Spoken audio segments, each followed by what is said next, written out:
to all of you, and a warm welcome to the webinar today, which is on another very interesting topic, a very relevant topic in the general insurance industry, which is winning new customers. We are living in a digital world. Insurance is seeing a never before uh, technified or technologized industry right now. Everything is digital, and which also throws out many new opportunities for the salespeople, for the business development people to see new ways of acquiring new customers. So this is the topic we have for today. Myself, I'm Radhika from IRA Coaching. As we all know, IRA Coaching is a leading training and learning and development solution provider for the general insurance industry. We specialize in insurance subjects and topics on the online training platform, and we also offer a whole range of most in-demand business skills that are very much needed for the insurance professionals of the world today. So let's move on with this interesting topic today. So right now, as we all know, whether you all have joined from an insurance company or from an insurance broker or from any other intermediary, sales and marketing is a very integral part of any company, any firm. And within the sales, right now, today, every company is looking at an exponential growth in business, and which is only possible if we are constantly able to add and onboard new customers into our company. So this is why we thought this topic would be very interesting and relevant for all of you. And like we all know, IRA Coaching actually focuses on all the skills that are needed, and we specialize in the insurance industry. So that's also because myself, I have a rich background in insurance industry. I've had 30 years of working experience in the insurance industry. And so far, same as the other subject experts that we have and the coaches that we have are all from the insurance industry.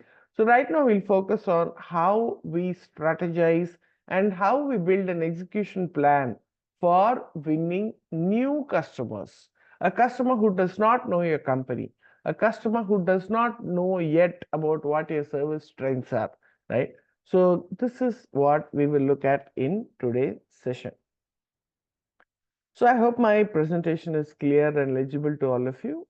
We will navigate through this presentation during this webinar. So like I already said, nothing will keep your business alive for long if you don't have new customers coming in consistently. We may retain, we may have 90% customer retention. Our existing clients are our assets. There is no doubt about that. But constantly, it is very, very important that the business development teams focus on adding new customers for the business to grow and sustain itself. So this is a very famous quotation that I wanted to start with, which is by Charles Revson. He says, in the factory, we make cosmetics, but in the store, we sell hope. So what we actually manufacture backend in terms of our, backend strengths or claim capabilities or the operational, executional strengths that we build, the systems that we have in our company, that is, of course, the product that we manufacture. But when we go out to sell in the market, we really sell hope. In the case of insurance, I would say we sell a promise, isn't it? See, what we sell is not a piece of paper or a policy document. What we sell is much beyond just a transaction. It is a holistic promise that we are making to our customer that in case you meet with a claim, in case you meet with a very misfortune or an unexpected event that leads to a financial loss, we are here with you. We are here to support you in terms of providing the necessary compensation for that event. So it has a certain emotional dimension to it. It is not just merely a transaction, but definitely we need to look at it in the spirit of being able to support and help the customer when there is a need for him. Now, why, just to continue the context of what I just mentioned, see, any activity that we do in our insurance companies or for that matter in any corporate, we need to be very clear about what and how. Of course, see what is the objective of our activity and how do we go about it? What is clearly the goal and the desire, and how is the process of how we achieve it? But even before the what and how, what is important to establish is the why of what, right? The why is definitely the context or the purpose of what and how, right? So it's very important to establish the why of selling insurance policies to new customers. What is the purpose of our work? Are we here to meeting our targets? Are we here to simply sell a policy? Are we here to simply look at our own agenda of things? Not really, isn't it? We are here to serve the customer. The why is definitely a deeper perspective of what we want to achieve. Definitely, what we want to achieve is we want to win new customers, we want to meet our targets. That's a transaction. But even before that, it's very important that we look at the spirit and the purpose of what we want to achieve. That is the why. So here's a very another interesting quote which says you must define your why before you can begin with the what and the how. See, I belong to the insurance industry. Now, I've served the insurance industry for more than 30 years. I know of clients where, when most of my clients who are still in touch with me, I've been into sales for almost 28 years out of the 30 years I served. And the clients that picked up when they didn't even have an insurance policy, a startup company or a small company which did not even bother to, think about an insurance protection, or even a mid-segment company which did not have the knowledge or experience or expertise to actually even understand what a policy is. Those were the companies which perhaps in my own story is like I used to focus only on those kind of clients who really needed guidance, that expertise or that core competence that we as insurance professionals can offer to them. And believe me, at least 80% of the clients that I so kind of built over a period of time are still in touch with me. And they value the technical support or expertise that we could give to them whenever there was a need for them. So for me, it was the why that mattered. For me, it was the purpose of why I was even selling an insurance policy to a client. It's not just about meeting my target, but it's definitely about meeting their needs, speaking their language, understanding their business, right? And being there in every step of insurance journey. So the why is actually a very important component of approaching the entire sales job in today's dynamic world. Now moving on with the what, right? Now what and how is something we come after why. Now, like I said, if you want to win new customers, now what is the essential difference between a new customer and a customer that you already have? There are two differences. One is if it's an existing customer, he knows you pretty well. At the time of renewal, when you go, there is already some relationship that is built. He knows your strengths. He knows how you serviced him in the last year. He also knows what are, the plus points or the comparative analysis when he does with other insurance brokers or companies. He knows where to pitch you. There is some understanding about you.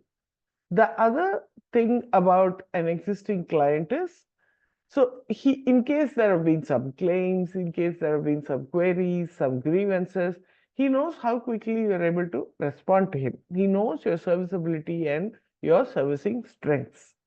But if you're talking about a new customer, does he know anything about you? No, he doesn't know anything about you, right? And the other essential difference when you talk about a new customer is that you also don't know him. You don't have a full idea about his insurance portfolio.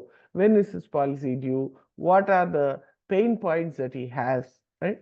You're just doing a cold call, you're going into a customer, and trying to meet his needs and seeing how you can give him, an advice for a policy which best suits him. But it may not be fully suitable for him because he's not your existing customer. You don't know his full portfolio. Now, this is the essential difference that we need to accept first, right? Definitely, an existing customer is a notch higher or a better prospect, but a new customer is a absolute new, what to say, um, it's a new trump card that you have, which you need to crack. You need to crack the code. How am I going to break into this new account? It is a slightly difficult and deeper task for us to pursue.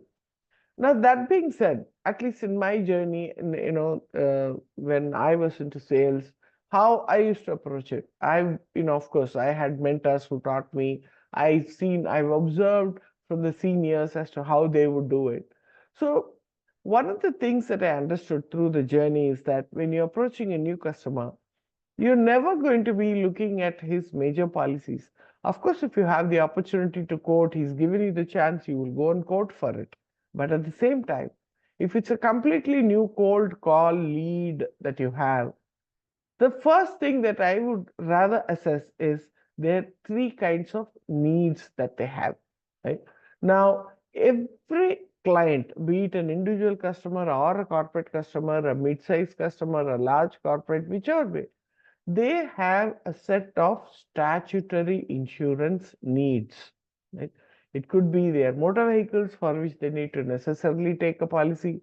It could be even the property insurance where they have a bank lien or a hypothecation where they need a policy, or it could be simply a public liability policy, which that for certain statutory industrial processes, it is compulsory to take a liability insurance policy. So it's important that we look at the profile of the customer, the type of industry, or if it's an individual customer also, what kind of profession he's into, what kind of a role or designation he holds. Accordingly, we have to speak to him about some of these statutory insurance policies that he may or may not know. Now, when I'm doing a cold call, I would obviously, pick up the phone. I know a little about this client. I've done some homework. So I tell him, sir, is it okay if I can, spend about 10 minutes with you? If I can come over, I'd like to share with you some information about some of the statutory policies that you may need to look at.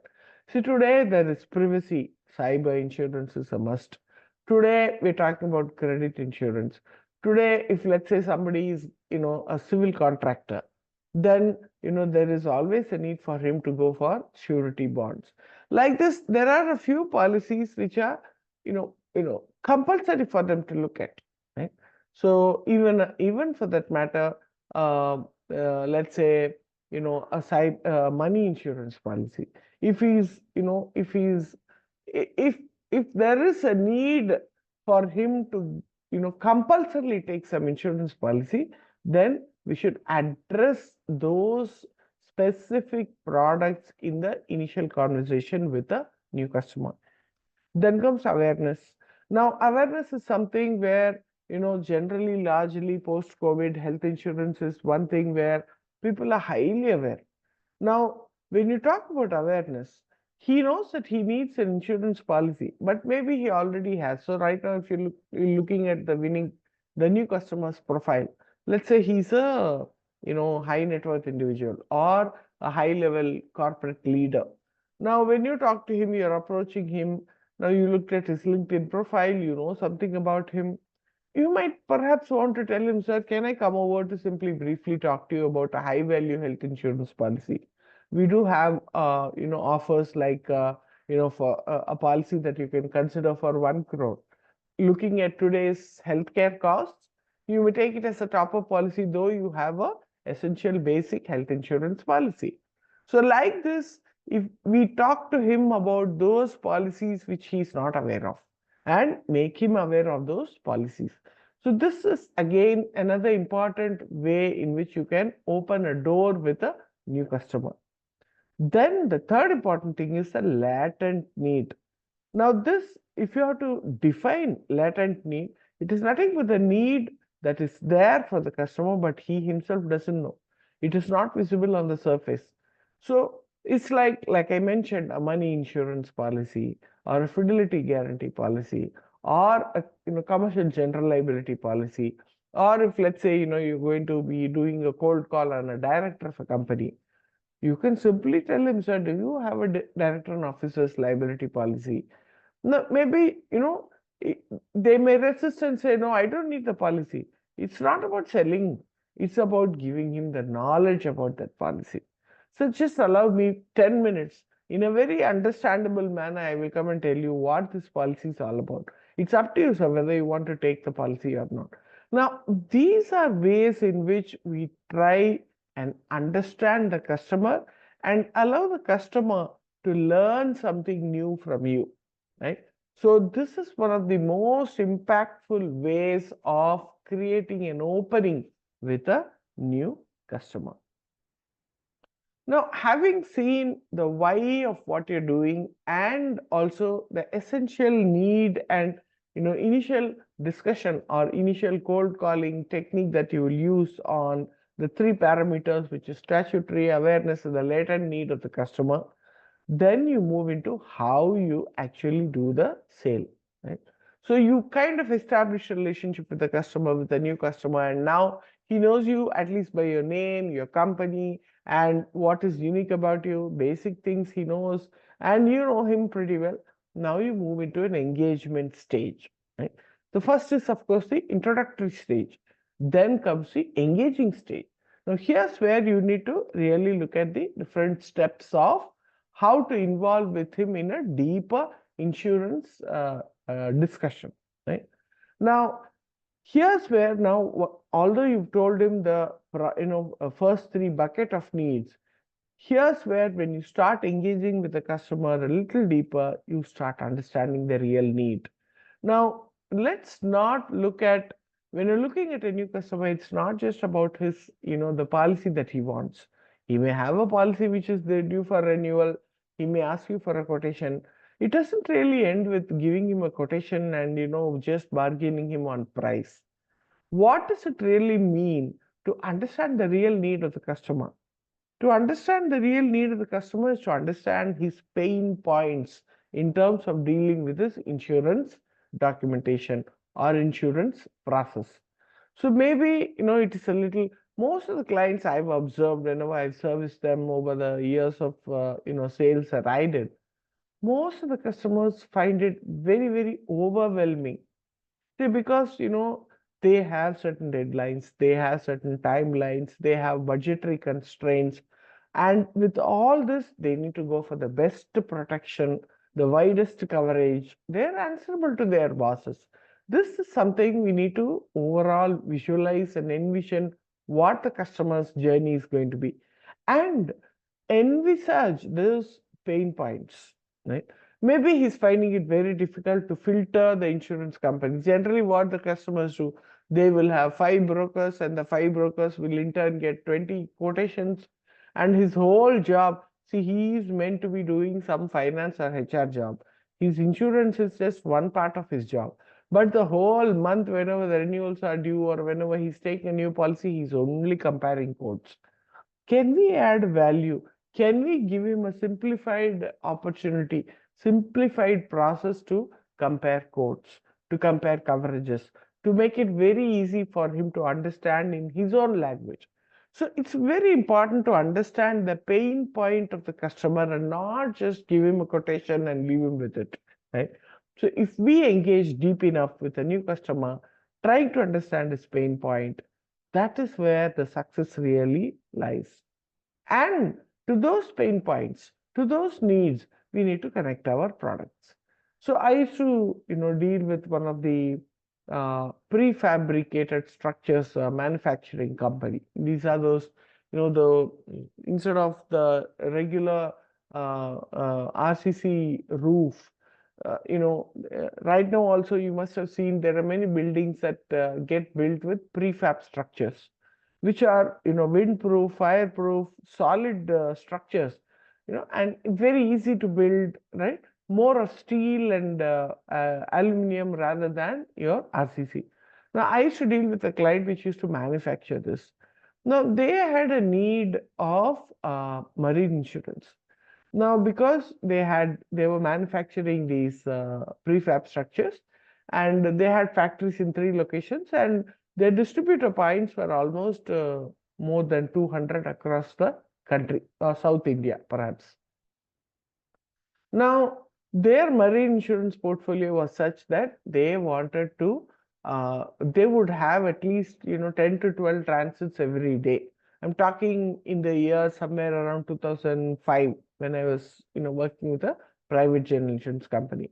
And this was our client, very major client, and they used to almost give us almost about 60 to 70 lakhs of property premium. But that was when they realized they wanted a marine insurance policy. And we went and gave them a quote for marine open policy. And like I said, it's not just about giving a quote, but we engage with them deeper to understand what is his requirement when it comes to his business. Then we realized that he had to be showing an insurance protection, a certificate, whenever a shipment goes out of his factory. Right? There used to be those factory inspectors who will come and check the consignment, and he had to show the proof of insurance. Now we give them an open policy, and there was an understanding that we give them, the particular open policy is nothing but a 1 year policy. It's not covered for each transit. Then we realized that he needs an online application where he could generate certificates in his own premises. He does not need to rely on us, on our office. Then we created an online e-marine tool for him. Now, this is where we try and connect our product and services with the pressing, painful needs of the customer. It is not just giving a renewal quotation. No, it doesn't end there. A new customer will come on board. Maybe he may not give his entire portfolio, but it actually will materialize only when we engage deeper, we stand by him, we look at his agenda of things and don't try to push our quotation. So I'm just giving this example where we broke this client with that e-marine tool. We didn't get the property premium, but we entered the portfolio with marine, and later on we went on to get a coinsurance share in their property in the later years. So a new customer is just for us to see how we can make that opening door for us. We need not always, approach and pitch for the main policies. It's just that we need an entry point, and from there on we build. See, sale always happens in multiple steps, and a new customer also happens in multiple steps. It's not that you go today, you get a red carpet welcome, and you get a share in their property premium. No, it doesn't happen that way. But we should look at it in a deep, engaging way to see how we can help the customer in their needs and not to just push a quotation. And then create a demand for the product that we want to pitch. Now, step 2 is convert the demand to sale for the company. Now, once you have seen the pain point, like we said, we saw that this person wanted an online application to generate certificates. We created an e-marine web application, and we gave him the application. And so, how to create a demand for a sale? You make the solution that you're giving to him so so much of value, right? So when we gave him, when he was overwhelmed to see how supportive we were. We went back in a matter of about 15 days. Our company supported us, and we created a web application for me. In those days, our IT department in my insurance company was very open to support the sales team. And within no time, they created a web application about 2 weeks, and we went back to the customer and gave the application. And the customer had no choice. We created the demand for him to buy the product from us because of the invaluable feature of what we were giving, right? So how do you convert the demand? By making them buy your brand. What is your brand? It has to add value. It has to be impeccable. It has to be so differentiated and so valuable for the client. Now, once we have, given him a kind of quotation, a product, a service, we've created the demand for him to buy. Definitely, the convincing point will also be in terms of claim, right? What is your claim strength? See, the claim is a moment of truth for any customer. Any customer, his job of taking insurance is to protect his balance sheet. He is only looking that tomorrow there is a claim. Is this insurance company or broker competent enough to stand by my side and get me my claim? This is the only thing he's looking at, right? Of course, the price, the quote, the features, the serviceability, but claim is really the moment of truth. So it's important for us. See, it's not an existing client. They have not seen your, claim potential. It's very, very important to show evidence to that new customer as to what your company's behavior is in case of a claim settling competence. So, how is your company's behavior in case of earlier claims? Maybe you settled a 1 crore claim, a 50 lakh claim, or a very, a claim which was, highly of some kind of dispute, or um, it was a very tricky claim that, you could still manage to support the client with. So, it's very important that you go with a narrative about what your claim strengths are as a company, how you claim, you give a real life example. Maybe you don't have to share the name of the client, but you should give a real life example of how you resolved a claim. Like one of the instances that I can recall, this is a very interesting claim that we supported to one of our very major clients, which was an agarbatti manufacturing company. Now, this there was a fire accident that happened, and the entire stock got burnt, and the machinery also was burnt, and we paid the claim. Right now, there was some stock of agarbatti which were segregated. When the fire was on, the client could manage to shift some stock from the factory to a nearby godown. So, not within the premises itself, there is another godown which did not get affected by the fire. Now that was almost about 15 lakhs of worth stock. Now, so once we settled the primary claim, which actually got damaged because of fire, the client came back to us and said, see boss, we shifted the stock to another place, but right now, if you see, because it is agarbatti and because there's so much smoke and fume all across the factory on account of the fire accident, this stock which we segregated also seems to have lost the fragrance, and we are not going to be able to sell this at all. So you tell us how you can help us with this stock as well, which actually did not catch fire. But it was a very tricky case. But we really understood that this stock is also the proximate cause was fire. There was thick smoke in the factory, and the smoke went and arrested the fragrance of the shifted stock. So we went ahead and paid that claim as well under the contingent loss, which is called smoke damage. Right. So any smoke that emanates after a fire accident is also payable under the contingent loss clause. So this is an example for us to share with the customer, which will boost his confidence, which will boost his trust in us, which will enhance his confidence in us, that we will stand by him in case of any uh, you know any exceptional situation, in the case of a claim like this. The claim record, the track record of settling claims is a very important thing, that you need to carry evidence. It's not enough if you just narrate. Definitely you can use a real life example. It's very important to share some evidence. Like one of this, this is one of the websites of an insurance company where they very nicely see how timely help, what timely help means, right?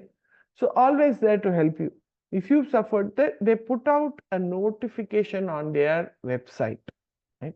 So when there were huge floods that happened, I think a couple of years ago in Tamil Nadu and Andhra Pradesh, they put out a complete notification on their, website, which was scrolling. They said if you suffered any loss, just click here and intimate your claim, and we'll be there to help you. No, nothing. You don't have to go behind chasing my branch office, my manpower. Just come and click here, and we will reach out to you and help you. So, in how many ways can you actually support your client in terms of claim is a very important thing that you need to express to your new customer. So capability to assess the claim, they will definitely assess, and desire to settle and accessibility to customer.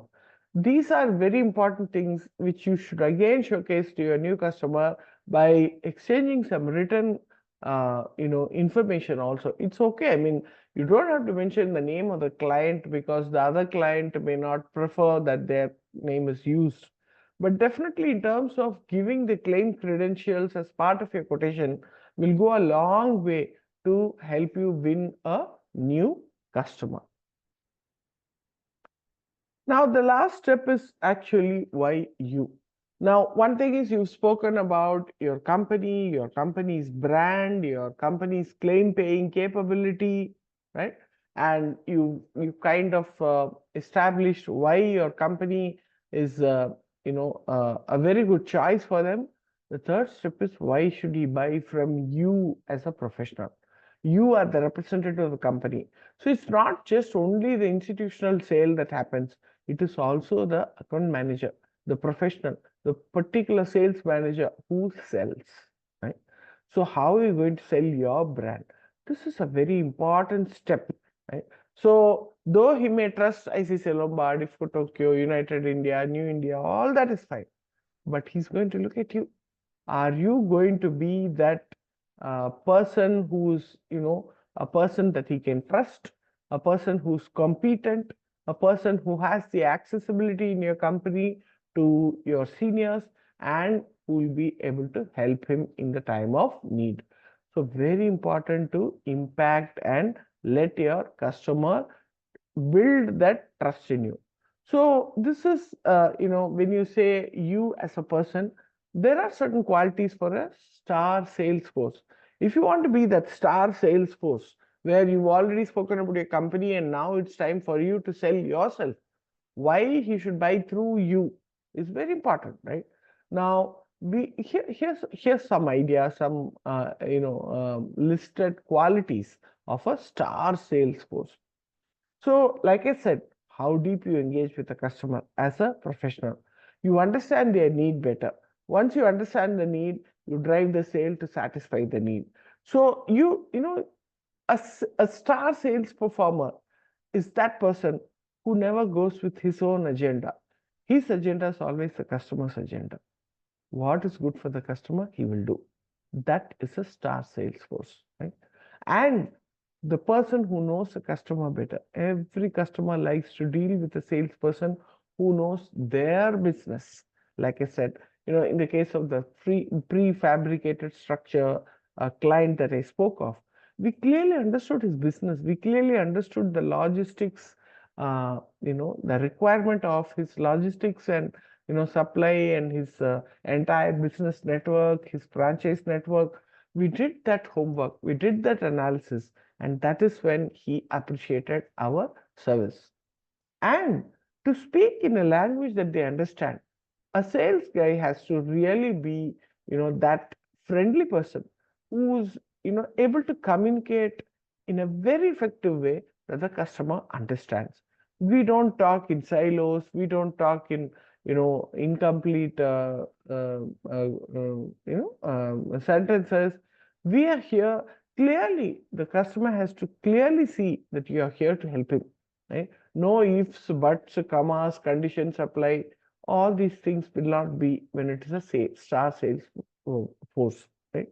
So it's very important to keep your language very simple, very understandable, and no, what to say, uh, you're not really hiding anything, or there's a clear communication with your customer. And the fourth important quality is to be and go prepared. So whenever I used to go for a new customer deal, let's say first meeting is just an introductory meeting, second meeting is an engagement meeting, third meeting a deeper engagement. Now when I go into the third meeting, now I have some specs from him. What is the kind of details that are needed for a quotation to be given? So in the third discussion, let's say I go there and I tell him, sir, okay, sir, I understood that you have 1 crore worth property and you're looking at a commercial general liability policy. So, sir, generally, it's very important that you share with him an overview of what your proposal is going to be. That is when you build and show your competence to him. You can tell him, sir, perhaps you should take a CGL policy with a AOEA limit of, let's say, 50 lakhs. And roughly going by the standard industry benchmark, the premium would be somewhere around 2 lakhs. Give him an indication of a price. But you should tell him this is not a final price, sir, but it's a tentative figure for you to keep in mind. But I'll definitely work and see if it's possible for me to reduce keep it lower than this price. But you could expect the tentative price to be around this number. So then he sees that you are competent enough, right? So a star sales force, after you've sold your company's brand, if you want to sell yourself, you have to build these 4 qualities in you. Now, these are some of the things that we wanted to bring in today's webinar, where we thought it will be useful for you to sail and navigate through the dynamic opportunities and challenges that are offered in industry, and how you consistently go on and build new customers into your books. So this brings us to the end of today's webinar. It's a short webinar. We wanted to share some important insights with you, and hope you will make use of it. And we further invite you to join all our free webinars and make use of them. And if you found it useful, please do share this information, information about the free webinars to your friends and colleagues who may also find it useful.